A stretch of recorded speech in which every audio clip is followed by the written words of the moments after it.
안녕하세요. 김성길 목사와 함께하는 예수님 이야기 제4단원의 이 시간 166회가 되겠습니다.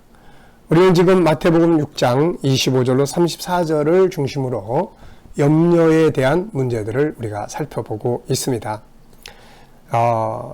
자, 먼저 우리 본문 말씀을 다 같이 한번 읽어보겠습니다.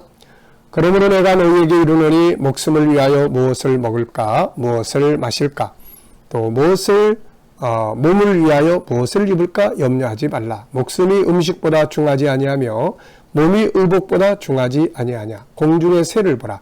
심지도 않고 거두지도 않고 창고에 모아들이지도 아니하되 너희 하늘 아버지께서 기르시나니 너희는 이것들보다 귀하지 아니하냐. 너희 중에 누가 염려함으로 그 키를 한 자라도 더할 수 있겠느냐. 너희가 어찌 의복을 위하여 염려하느냐. 들의 백합화가 어떻게 자라나는가 생각하여 보라. 수고도 아니하고 길쌈도 아니하느니라. 그러나 내가 너희에게 이를 말하노니 솔로몬의 모든 영광으로도 입은 것이 이 꽃 하나만 갖지 못하였느니라. 오늘 있다가 내일 아궁이에 던져지는 들풀도 하나님이 이렇게 입히시거든 하물며 너희일까 보냐. 믿음이 작은 자들아.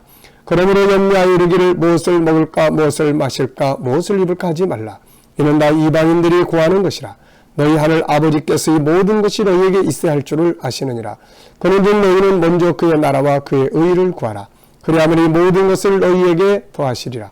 그러므로 내일 일을 위하여 염려하지 말라. 내일 일은 내일이 염려할 것이요 한날의 괴로움은 그날로 족하니라. 아멘.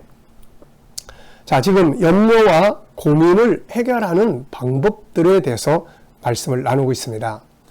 염려와 고민을 해결하기 위해서는 바로 영적인 방법과 또 현실적 방법들이 있습니다.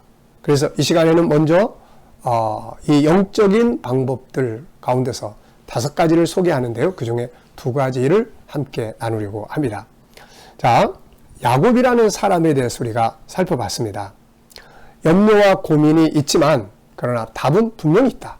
근데 그 답을 찾아가는 방법은 영적인 방법과 현실적 방법이 있다. 여기에 대한 모델은 바로 야곱이다. 형 에서로 인한 위기를 만났을 때 고민만 하지 않고 염려만 하지 않고는 즉시 자기 할 일을 찾습니다. 그래서 현실적 방법을 찾아서 쫙 정리하고 그 다음에는 영적 방법을 찾아서 하나님과 씨름을 하게 되죠. 그래서 결국은 이런 방법들을 통해서 문제를 해결하고 위기를 극복하는 이런 역사를 우리가 볼 수가 있습니다. 그래서 문제가 부딪히면 야곱을 항상 생각을 많이 해보시기 바랍니다. 자, 이 시간에는 먼저 문제 해결, 염려와 고민의 해결 방법 첫 번째인 영적인 방법들을 우리가 살펴보겠습니다. 성경의 수많은 사람들 역시 수많은 문제들 속에서 고민했고 염려했고 때로는 절망했습니다. 그런데 그들은 그것으로 끝나지 않죠. 염려와 절망으로만 끝나지 않았습니다. 답을 찾아가요. 그리고 그 답을 하나님 안에서 많이 찾습니다. 하나님 안에서 염려와 고민의 문제들을 이들은 다 해결해 갔던 것이죠. 감사하게도 성경은 우리에게 부딪히는 수많은 문제가 있지만 그 문제들을 그분 안에서는 넉넉히 이기리라고 선포하고 있습니다. 자, 로마서 8장 35절로 37절을 보면 누가 우리를 그리스도의 사랑에서 끊으리요? 환난이나 곤고나 박해나 기근이나 적신이나 위험이나 칼이랴. 기록된 바 우리가 종일 주를 위하여 죽임을 당하게 되며 도살당할 양같이 여김을 받았나이다 함과 같으니라. 그러나 이 모든 일이 우리를 사랑하시는 이로 말미암아 우리가 넉넉히 이기느니라. 고린도전서 10장 13절에는 시험 감당할 시험에는 주시지 않고 또 시험 당할 즈음에 피할 길을 내신다. 길이 있다는 것을 말씀하고 있습니다. 그래서 우리가 고민하고 염려하고 거기만 매달리지 말고 반드시 빨리빨리 일어나가지고 현실적으로 할 일이 뭔가를 찾고 그 다음에 또 하나는 영적인 방법들을 찾아서 하나님 앞에 달려갈 수 있는 이게 필요합니다. 그러면 문제는 염려의 도구가 아니라 우리를 새롭게 변화시키는 새로운 체험을 하게 하는 놀라운 축복의 도구가 될 수가 있는 것이죠. 자, 영적인 방법은 5가지 정도 소개할 수가 있는데요. 이 시간에는 2가지를 이야기하려고 합니다. 그 첫째는 기도죠. 기도. 하나님과 하나 되는 기도 시간입니다. 자, 인간은 신이 아니죠. 아무리 똑똑하고 잘나도 인간은 신이 아닙니다. 그렇기 때문에 문제가 부딪히면 내가 할 수 없는 영역들이 있어요. 내가 할 수 없는 영역. 그래서 스스로 염려, 근심, 고민을 해결할 수 있는 데는 한계가 있죠. 제가 이제 상담을 할 때 여러분도 이렇게 해보세요. 상담을 할 때 가끔가다 이렇게 도표를 그려줍니다. 동그라미 그려놓고 자 가운데 또 동그라미 하나를 그려요. 큰 동그라미, 가운데 동그라미. 그리고 여기다가 가운데 동그라미에는 내가 이 상황에서 할 수 있는 일을 적어보세요. 그리고 이 큰 동그라미 안에는 내가 할 수 없는 일을 적어보세요. 자, 할 수 없는 일을 부둥켜 안고 있는 것은 이건 어리석은 거예요. 할 수 없는데 왜 이걸 자꾸 내가 고민해요. 그래서 베드로전서 5장 7절에 있는 것처럼 너희 염려를 다 주께 맡기라. 이 부분은 하나님께 맡겨야 합니다. 하나님께 어떻게 결과를 만들어내실지 그분께 맡깁니다. 하나님, 이 일은 하나님이 알아서 해주세요. 나는 못합니다. 그 다음에 가운데에 있는, 중앙에 있는 내가 할 수 있는 일들은 빨리빨리 시작하는 거죠. 내가 할 수 있는 일. 그러면 내가 할 수 있는 일들을 내가 하면서 그 영역이 점점 넓어질 수도 있고 하나님이 역사하시면서 또 내가 할 수 없는 일들이 변화가 일어나기 시작을 하는 거죠. 그래서 우리가 살아가면서 내가 할 수 있는 일은 여기까지, 할 수 없는 일은 그분께 맡기자. 이것이 아주 중요합니다. 시편 127편 1절로 2절에 보면은 여호와께서 집을 세우지 아니하시면 세우는 자의 수고가 헛되다고 하죠. 또 여호와께서 성을 지키지 아니하시면 파수꾼이 깨어있는 것이 허사라고 말합니다. 인간의 힘만 가지고 문제를 풀어갈 수 없다는 것을 말씀하고 있죠. 그래서 앞서 말씀드린 것처럼 베드로전서 5장 7절 우리가 할 수 없는 영역은 여호와께 너희 염려를 다 주께 맡기라 이렇게 말씀하고 있는데 이게 지혜고 이게 똑똑한 거예요. 할 수 없는 거를 부둥켜 안고 밤새도록 고민하고 하면 무슨 소용이 있습니까? 이거 아무 효기 없는 거예요. 내가 할 수 있는 것은 내가 하고 할 수 없는 영역은 그분께 맡겨라. 자, 히스기야가 아수르의 침공을 받았죠. 이때 자기가 할 수 없는 상황에서 성전에 올라가 하나님 앞에 간절히 기도하고 결과는 승리로 끝납니다. 여호사밧이 역시 주변에 연합 군대가 쳐들어왔을 때 그는 백성들 다 불러 모아가지고 하나님 앞에 부르짖기 시작을 하고 전쟁을 그분께 맡겼죠. 결과는 너무 큰 성공을 가져오게 된 겁니다. 신약시대도 마찬가지예요. 수많은 사람들이 고민과 근심을 부둥켜 안고 있다가 이걸 누구에게 가져옵니까? 예수께 가져오는 거죠. 주님께 가져와요. 딸 문제, 자식 문제, 이웃의 문제, 질병의 문제, 경제적 문제, 어려운 풍랑의 문제 다 부둥켜 안고 와서 주님, 제가 이런 거 가지고 있어요. 주님 좀 해주세요. 맡겨드릴 때 그분이 일을 하시게 됐던 거죠.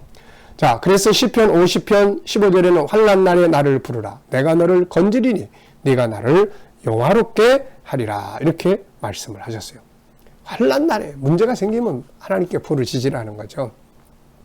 주님 승천하신 후에 제자들은 많은 염려와 고민이 빠져 있었죠. 뭘 해야 되나, 어디로 가야 되나 막 이럴 때 그들은 열흘 동안 고민만 하지 않고 하나님 앞에 전심으로 기도합니다.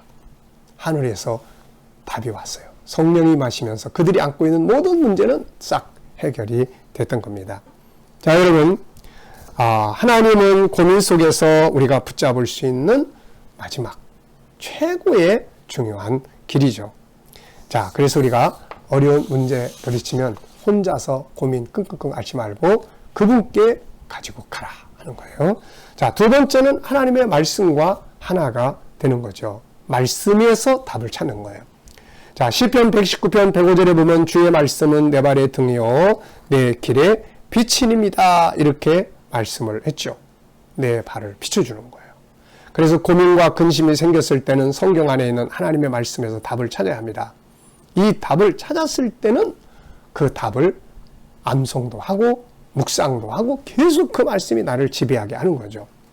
그리고 행동하는 거예요. 그럼 어떤 일이 벌어질까요? 시편 여호수아 1장 7절로 8절에는 오직 강하고 극히 담대하여 나의 종 모세가 내게 명령한 율법을 다 지켜 행하고 오르나 좌우로나 치우치지 말라. 그리하면 어디로 가든지 형통하리니 이 율법책을 내 입에서 떠나지 말게 하며 주야로 그것을 묵상하여 그 안에 기록된 대로 지켜 행하라. 그리하면 너의 길이 평탄하게 될 것이며 네가 형통하리라.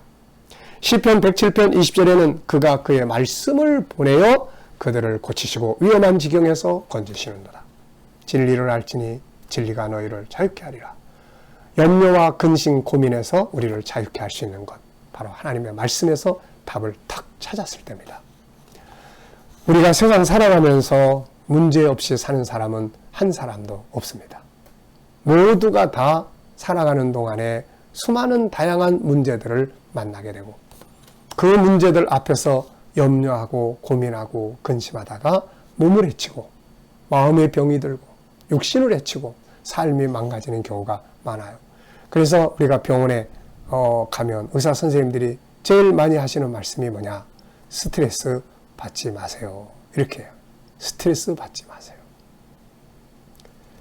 저는 그 선생님들이 그런 말씀하시면 속으로 웃습니다. 저 선생님은 스트레스 안 받고 살까? 자, 여러분, 이 세상에 스트레스 안 받고 사는 사람, 스트레스가 뭡니까? 염려와 고민하는 거 아닙니까? 그런 문제들이 부딪혔을 때 그렇다면 고민만 하고 있어서는 안 되죠. 예수님 말씀하신 대로 먹고 마시고 입고 살아가고 수많은 이런 경제 문제 이런 것 때문에 염려하고 고민하다가는 몸을 상하게 되는 거죠. 이게.